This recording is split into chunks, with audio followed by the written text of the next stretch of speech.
Pemirsa, aktor senior Mark Sungkar kembali menjalani sidang lanjutan di Pengadilan Negeri Jakarta Pusat.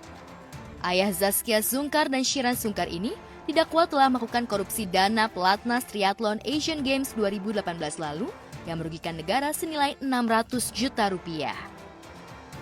Agenda sidang kali ini adalah mendengarkan keterangan saksi dari jaksa penuntut umum. Dari 3 saksi yang akan didengar keterangannya, namun hanya 2 saksi yang hadir di persidangan. Yang pasti, dalam sidang tersebut, akhirnya majelis hakim mengabulkan permohonan Mark untuk jadi tahanan kota.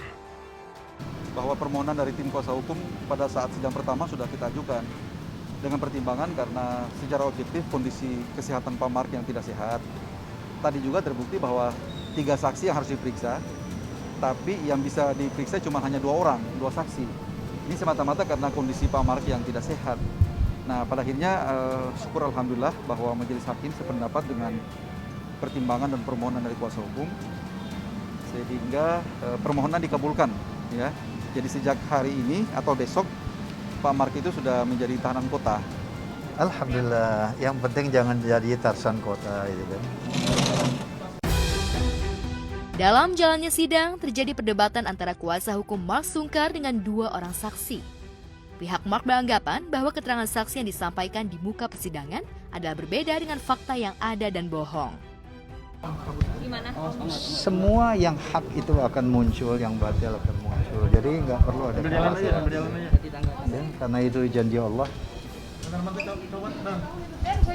Ya, alhamdulillahnya mudah-mudahan saya bisa iktikaf normal, insyaallah.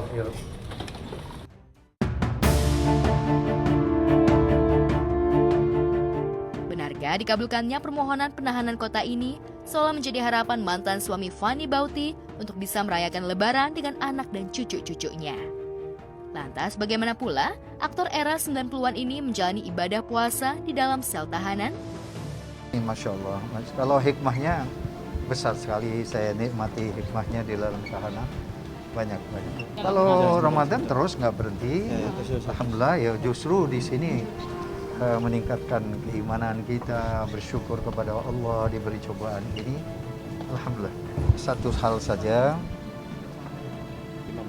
di bulan Ramadan ini yang sudah hampir akhir, saya mohon maaf, beri maaf kepada siapapun yang saya pernah bersalah, ya, kepada penggemar, kepada lawan yang menganggap lawan, saya tidak punya lawan. Saya mohon maaf lahir batin. Mudah-mudahan kita dibersihkan dosa di bulan Ramadan ini, insya Allah. Kalau saya alhamdulillah ini bukan ditahan, tapi Allah Rahman Rahim membuat saya lebih sadar lagi, membuat saya lebih dekat, bukan karena kesalahan. Itu hakul yakin. Di dalam itu, alhamdulillah, kalau makanan sudah tahanan yang 2 minggu pertama puasa nggak pakai makanan yang enak, pakai kapur. Sampai di rumah nanti Om pengen makan apa Om? Iya. Sampai di rumah pengen makan apa? Yang penting jangan dikasih makan lagi. Siap Om, sehat selalu Om.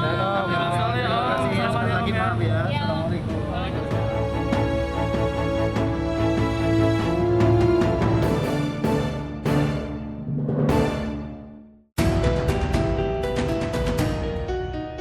Masih soal kasus hukum, sementara itu nama pesinetron Adly Fairuz tengah menjadi sorotan publik. Hal ini lantaran langkah dirinya yang telah melaporkan ibu mertuanya ke pihak polisi pada Desember 2019 lalu. Ya, mertua Adly itu tidak lain adalah ibunda dari Ang bin Rishi yang merupakan istrinya dengan dugaan pencemaran nama baik. Berkas laporannya pun masih bergulir di Polda Metro Jaya. Laporan Adly tersebut dibenarkan oleh Kabid Humas Polda Metro Jaya, Kombes Pol Yusri Yunus. Yang melaporkan ke sini itu atas nama Saudara SA ya, inisialnya adalah advokat atau pengacara dari Saudara MAF ya. Saya pakai inisial saja ya, karena memang ketentuannya seperti itu. Terlapornya adalah Saudari YW.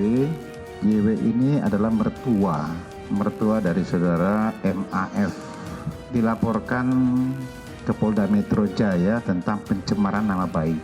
Itu bulan 12 tahun 2019 yang lalu.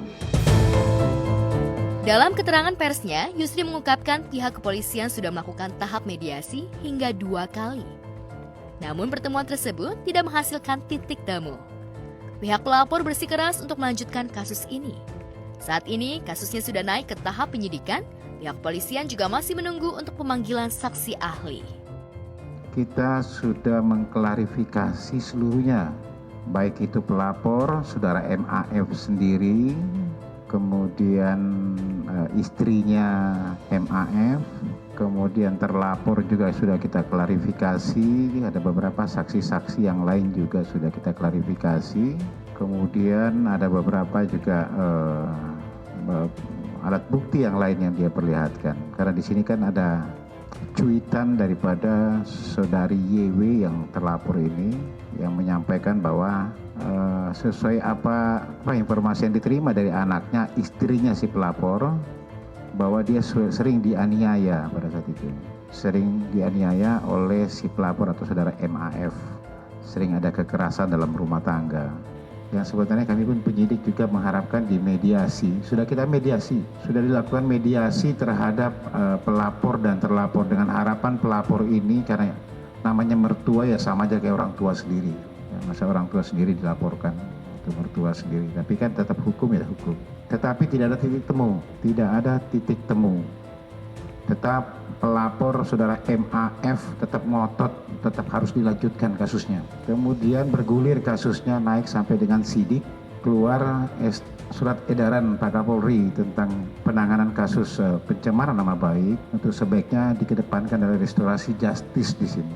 Kita memediasi lagi, ya, kita lakukan mediasi kedua, nanti kita harapkan pelapor ini sudahlah, ini mertuamu ini sama dengan orang tua, kita sampaikan seperti itu lagi. Supaya bisa, ini kan juga permasalahannya permasalahan kecil. Tetap si pelapor tidak mau, saya tidak tahu sampai dengan sekarang ini seperti apa. Tetap bersikeras minta supaya dilanjutkan kasusnya. Saya dan Angbin bahagia gitu kan, ya mudah-mudahan semuanya yang sudah kita jalani juga bahagia gitu kan. Ya siapa sih yang nggak sayang gitu kan sama keluarga, biarkan urusan keluarga ya urusan keluarga kita aja gitu. Kendati tengah naik ke tingkat penyidikan, namun pihak kepolisian masih memberi waktu lagi untuk pihak pelapor dan terlapor agar bisa berdamai, mengingat saat ini adalah bulan suci Ramadan. Mudah-mudahan ini masih ada waktu lagi, ini kan di bulan suci Ramadan ini, dua-duanya bisa kembali jadi keluarga yang sakinah lah. Kita mengharapkan, ini penyidik mengharapkan seperti itu, karena memang ada juga surat edaran dari Pak Kapolri kan sudah jelas. Untuk kasus pencemaran nama baik sebaiknya dikedepankan adalah restorasi justice untuk bisa dimediasi terlebih dahulu, untuk sebaiknya sudah didamaikan saja. Ini harapan dari penyidik dalam hal ini. Tetapi karena bersikeras terus, nanti akan kita, karena sudah naik tingkat penyidikan, kita akan gelar perkara lagi bersama-sama dengan Mabes Polri untuk bisa mengambil jalan tengahnya. Masih ada waktu, kami mengharapkan pelapor bisa di bulan suci ini kan tambah amal nih Pak Saudara MAF untuk bisa berbaik hati, memaafkan, mudah-mudahan di bulan suci ini, itu harapan kami. Ya, semoga saja upaya pihak kepolisian untuk mendamaikan menantu dan mertua yang tengah berselisih ini berakhir dengan damai. Seperti diketahui, Adly Fairuz menikahi Angbin Rishi pada 28 Maret 2020 lalu. Pernikahan mereka tidak mendapat restu dari ibunda Angbin, hingga akhirnya 1 tahun rumah tangga mereka berjalan, muncullah tudingan dari ibu mertuanya kalau Adly Fairuz diduga melakukan kekerasan dalam rumah tangga terhadap Angbin. Tak terima dituding melakukan KDRT, Adly pun melaporkan ibu mertuanya ke polisi.